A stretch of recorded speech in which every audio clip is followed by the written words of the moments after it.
네, 머닝 섹터 전략 얘기하겠습니다. 뭐 기본적으로 지금 우리 시대에 흐르는 가장 큰 메가 트렌드는 AI 인공지능일 텐데요.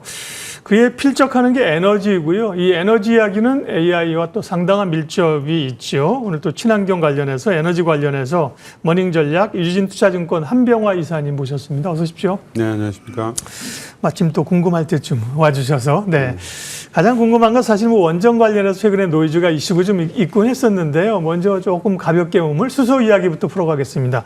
듀산 퓨얼셀이 최근에 주목받으면서 수소 얘기도 좀 얘기가 나오는데요. 그동안 사실 수소는 태양광 풍력 이런 데 비하면 조금 잠잠하지 않았습니까? 이제 뭔가 좀 모멘텀이나 움직일 그런 그 때가 된 건가요? 수소는 일단 최근에 이제 두산 퓨얼셀의 주가 상승은 네. 국내에 이제 그 수소 입찰이 있었거든요. 예. 입찰 결과에서 두산 퓨얼셀이 기존에 50% 이상의 점유를 했다. 이런 지금 보도들이 있고요. 그리고 그것과 관련된 수주 공시들이 나오고 있고요. 그리고 좀 더 의미 있게 봐야 되는 것은 두산 퓨얼셀이 이제 미국에 이 수소 연료전지를 수출하는 논의를 지금 관계사하고 하고 있습니다. 규모가 크진 않은데 일단 미국의 수소 연료전지를 수출한다는 것 자체가 이제 좀 의미 있는 그 이벤트이기 때문에 그것과 관련된 이제 기대가 주가에 이제 미치고 있다. 그리고 미국은 지금 수소 관련주들 전반이 좋은 건 아닙니다. 예. 블룸 에너지라는 업체가 이제 유독 지금 좋은 상황이고요. 블룸 에너지가 좋은 이유는 이제 결국은 AI 데이터 센터죠. 데이터 센터에 블룸 에너지가 이제 공급 계약을 체결을 하면서 주가가 홀로 꼿꼿이 많이 올랐습니다. 네. 다음은 조금 더 실질적으로 관심이 있는 태양광 얘기를 하겠습니다. 태양광이 흐름이 좋다가요. 하나솔루션이 아마 기대에 못 미치는 실적 발표하면서 급락을 했었고 이후에 나오는 뉴스들이 또 우호적인 것도 있었습니다만 트럼프 대통령이 태양광과 풍력 발전은 사기다. 최근에 그런 발언을 하면서 뭐 일부 정부가 지원하는 업체들의 지원도 끊으라 막 이런 얘기를 하고 있는데요. 일단 글로벌 태양광 업체들 흐름이 어떤지부터 얘기해 주세요. 네. 뭐 트럼프의 그런 이제 재생에너지에 대한 공격은 사실은 어제 오늘 일은 아니죠. 하루 이틀 네. 일은 아닙니다. 뭐 앞으로도 계속 아마 관련된 것들은 나올 것 같고요. 다만 이제 실질적으로 그러면 그렇게 될 수 있느냐 이제 그것들을 이제 어떤 정책들이 나올 때마다 봐야 되는데요. 최근에 이제 트럼프 대통령이 얘기한 뭐 승인 안 해주겠다 한 얘기는 네. 연방정부 땅에 관련된 얘기입니다. 네. 그러니까 미국은 풍력이든 태양광이든 연방정부 땅에 시행하는 것은 얼마 되질 않습니다. 풍력은 한 5%, 태양광은 한 10% 정도 수준으로밖에 보이지 않기 때문에 사실은 그것과 관련된 것이 어떤 영향을 주긴 좀 어려운데요. 다만 이제 투자 심리는 좀 안 좋겠죠. 그것과 관련돼서 근데 미국에 관련된 종목들은 사실은 큰 움직임은 없었습니다. 대표적으로 이제 펄스돌라 같은 케이스는 최근에 주가가 그냥 어느 정도 좀 오른 상태에서 좀 정체되어 있는 그런 상태이고요. 다른 이제 뭐 썬런이라든지 그 가정집에 설치하는 태양광 관련 종목들은 오히려 세액공제가 좀 생각보다 유연하게 확정이 되면서 굉장히 주가는 많이 올랐습니다.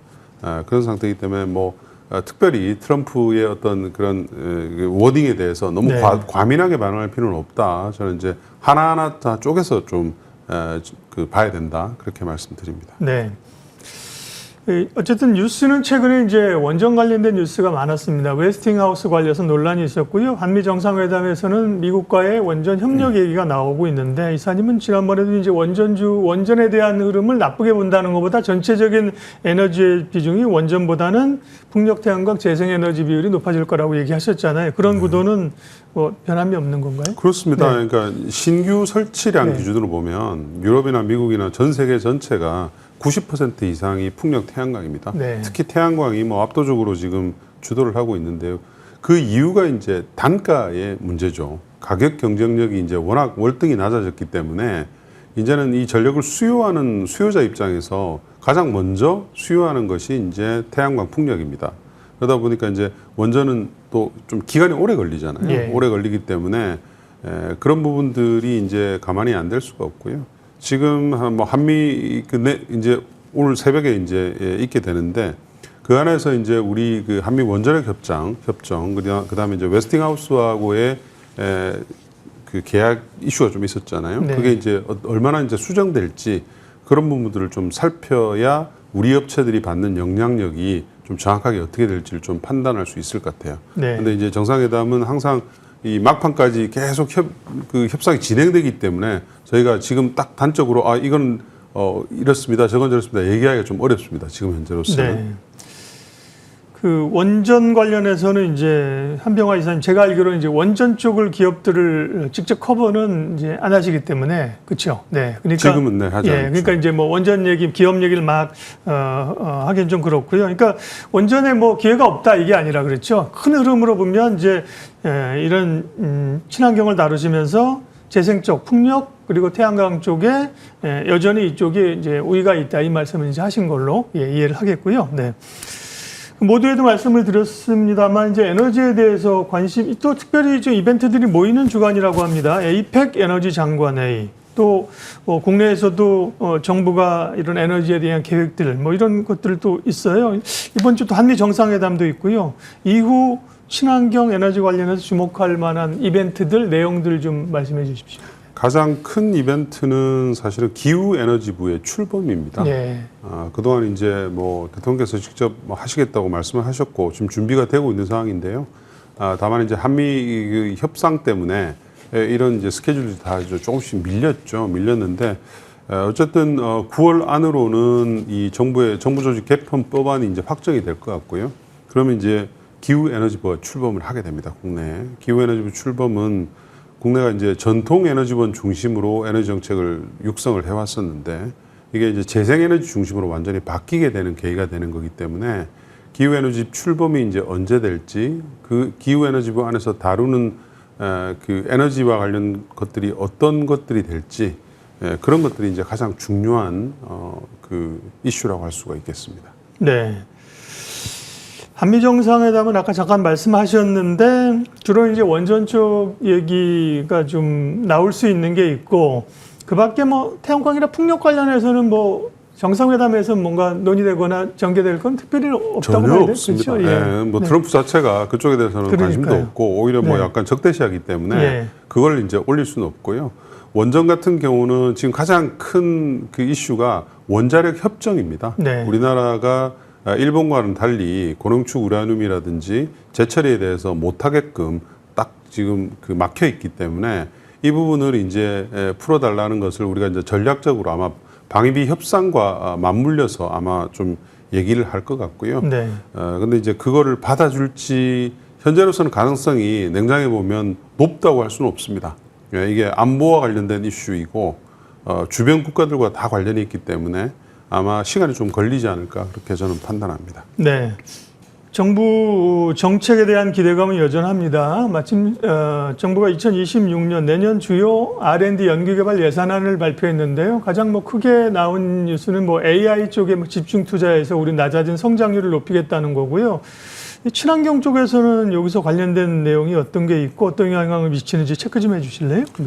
일단 뭐 그 정부의 가장 에너지 고속도로잖아요. 네. 에너지 고속도로고 또 재생에너지 중심으로 이제 정책을 가기 때문에 재생에너지의 가널성을 잡기 위한 ESS 투자 뭐 이런 것들이 이제 굉장히 그 많이 이제 예산이 집행이 될 것 같고요. 네. R&D 예산은 차세대 재생에너지 기술들 뭐 예를 들면 해상풍력으로 따지면 부유식 해상풍력, 그다음에 태양광으로 따지면 페로브스카이트와 같은 우리가 이제 중국과 같은 라인에서 경쟁할 수 있는 이런 쪽에 대한 R&D 투자가 많이 늘어날 것으로 보입니다.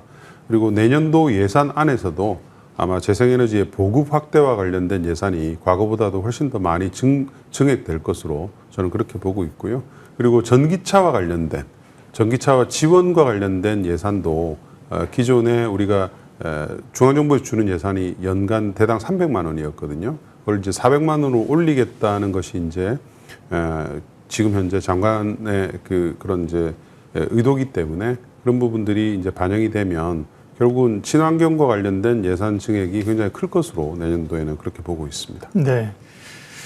재생에너지 가운데 태양광, 풍력, 수소 이렇게 크게 세 가지를 얘기할 수 있는데 원전의 신에너지 쪽으로 좀 분류가 되기 때문에 재생에너지로만 보면 태양광, 풍력, 수소인데 각각의 섹터에 조금 뭐 이렇게 우선순위를 매긴다고 할까요? 지금 시점에서는 어느 정도 비중을 주는 게 좋습니까? 미국으로만 보면 당연히 이제 태양광이 가장 좋습니다. 예. 미국의 시장 자체가 연간 한 50기가와트아워 시장까지 올라갔고 풍력은 한 10기가 조금 안 되기 네. 때문에 시장의 규모로 보면은 미국으로 보면 당연히 태양광이 좋고요. 다만 이제 미국은 트럼프라는 사실은 이쪽에서 봤을 때는 리스크 포인트가 있잖아요. 네. 그래서 한국 시장만 딱 떼놓고 보면 당연히 이제 해상 풍력이 가장 좋습니다. 해상 풍력은 없는 시장을 이제 정부가 기가와트 단위로 열려고 하기 때문에 관련된 정책 지원이라든지 기업들에 대한 여러 가지 이제 지원책들 이런 것들이 이제 굉장히 많이 지금 준비되고 있는 상황이거든요. 그래서 지역마다 좀 다르게 보는 그런 지금 투자 전략이 좀 필요하다 그렇게 보입니다. 네. 우리 해상 풍력 프로젝트가 지금 예정되어 있는 게 쭉 있더라고요. 지난번에 뭐 우이 쪽인가도 있고요. 그렇죠. 네, 뭐 네. 지금 이미 네. 발주가 나오기 시작했고요. 예. 최근에 이제 국내 업체가 안마도 해상 풍력에 네. 대해서 그 발주를 이제 업체들이 대부분 다 받았습니다. 네. 그러니까 한 30기가와트 정도가 이제 허가를 받았는데 요 중에서 이제 현 정부 내에서 얼마나 설치될 수 있냐 그게 이제 중요한데요.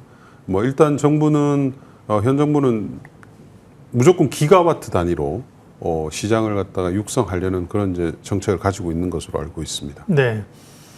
정부의 R&D 예산 또 지난번 말씀하신 것처럼 국제적 기준을 맞춰야 하는 어떤 과제들 이런 거에다가 해상풍력, 뭐 수주 이런 걸 좀 주목해서 보면 될 것 같습니다. 그러면 재생에너지 기업 가운데 지금 한병화 이사님 탑픽 기업은 어떤 거죠? 당연히 뭐 SK 오션 플랜트입니다. 네. SK 오션 플랜트는 일단 트럼프의 리스크에서 벗어나 있는 기업이고요. 대만에만 그동안 해상풍력 하부구조물을 공급을 해왔었는데 최근에 이제 국내 안마도 해상풍력 하부구조물 수주 계약을 맺었습니다. 이 회사는 주가가 가장 좋았을 때가 2022년 3분기인데요. 그 당시에 해상풍력 수주 잔고가 8,900억이었습니다. 근데 그게 이제 그 뒤로 수주가 좀 밀리면서 굉장히 낮아졌죠. 그래서 수주 잔고가 1,000억까지 떨어졌었는데요. 지난 2분기 말 기준으로 다시 8,000억으로 회복을 했고요. 올해 안으로 해상풍력 관련 수주 잔고가 아마 1조 원을 상회할 것으로 그렇게 보입니다. 그래서 이미 수주와 관련돼 있어서는 전성기가 왔다. 이제 이렇게 보시면 될 것 같고요. 내년도에는 아마 그것과 관련된 이익 증가가 굉장히 많이 커질 것으로 그렇게 보고 있습니다. 네. 재생에너지 기업 가운데 탑픽은 해상풍력 관련된 SK 오션 플랜트입니다.